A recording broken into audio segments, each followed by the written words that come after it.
የ92 ዓመቱ ፕሬዝዳንት ፖል ቢያ ስልጣናቸውን በ7 ዓመት ለማራዘም በምርጫ ተወዳደሩ። የካሜሩን ሕዝብ በፕሬዝዳንታዊ ምርጫ ድምፅ ሰጥቷል። በዚህም በዓለም ላይ በዕድሜ የገፉት የሀገር መሪ የስልጣን ዘመናቸውን ለ7 ዓመታት ያራዝማሉ ተብሎ ይጠበቃል።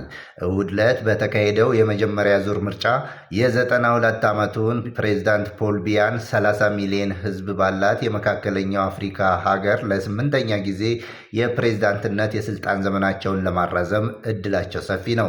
ለ43 ዓመታት በስልጣን ላይ የቆዩት ቢያ ከ11 ተፎካካሪያቸው ጋር በምርጫው ተፋጠዋል። የቀድሞ የመንግስት ቃል አቀባይ ኢሳ ቲችሮማ ባካሪ ዋነኛ ተቀናቃኛቸው ናቸው።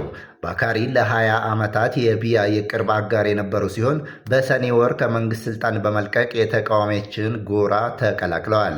ከፍተኛ ተፎካካሪ ተደርገው የሚወሰዱት ሌላው የተቃዋሚ መሪ ሞሪስ ካምቶ ናቸው። ከ34,000 በላይ የባህር ማዶ ነዋሪ የካሜሮን ዜጎችን ጨምሮ ከ8 ሚሊዮን በላይ ሰዎች ድምፅ ለመስጠት ተመዝግበዋል። የህገ መንግስት ምክር ቤት የመጨረሻውን ውጤት እስከ ኦክቶበር 26 ድረስ ያሳውቃል።